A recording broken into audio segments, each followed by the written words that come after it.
سلام، یه ناهار خیلی سریع با من همراه باشید.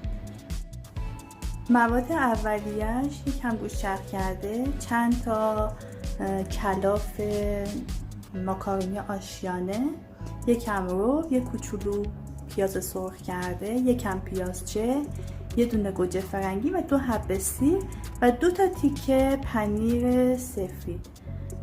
من از این کوچولوها مثلثی استفاده کردم، ولی از همین پنیرایی که توی یخچالتون هست و برای صبحونه میخورید هم میتونید به اندازه 1 تا 1.2 قاشق استفاده بکنید.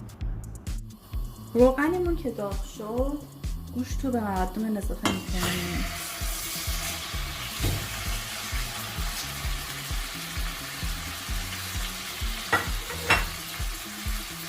و پیاز رو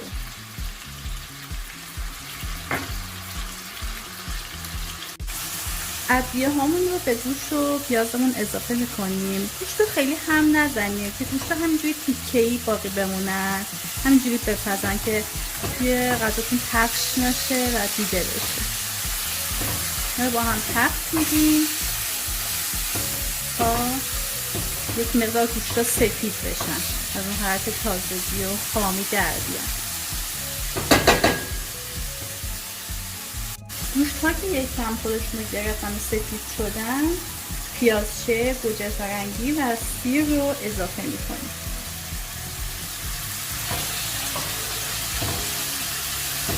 مواد رو هم میزنیم و میذاریم تا گوجه ها کمی آب بندازن و با هم دیگه مقدار بپزن. 1-2 دقیقه که گذشت و گوجه ها نرم شدن، ما یه قاشق رب داشتیم، این 1 قاشق رب رو اضافه میکنیم.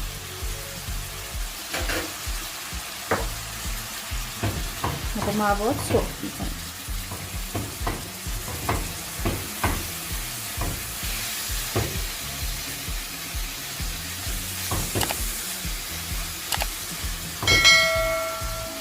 ربمون که رنگ باز کرد و خودش یکم تو مواد سرخ شد، 1 لیوان آب به موادمون اضافه میکنیم و میذاریم به مدت 20 دقیقه این مواد با هم دیگه خوب بپزن و آبش کشیده بشه.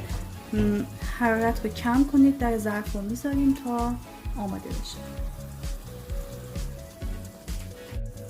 گوشتمون که به این حد از پختن رسید، آبش خشک شد، ما 1 لیوان شیر گرم به سسمون اضافه میکنیم.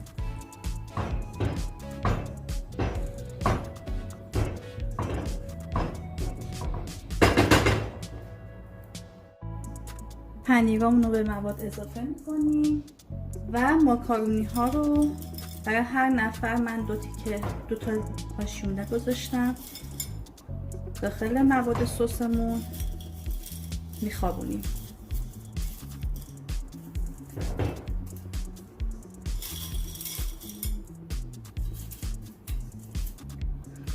و میذاریم که درش رو میذاریم و میذاریم که خوب بپزه. حدود 10 دقیقه تا 1 ربع صبر میکنیم تا ماکارونی همین نرم بشن. بعد اونها رو برمیگردونیم یا هم میزنیم که به سس آغشته بشن و در پخت بپزن. این پنیرها هم که جا مخلوط میکنیم با سس هم.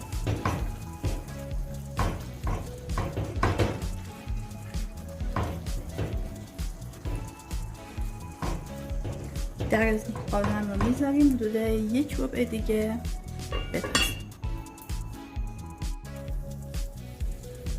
ماکارونی ما آماده است، خیلی سریع و راحت هم آماده میشه. نهار ما آماده است، نوش جان.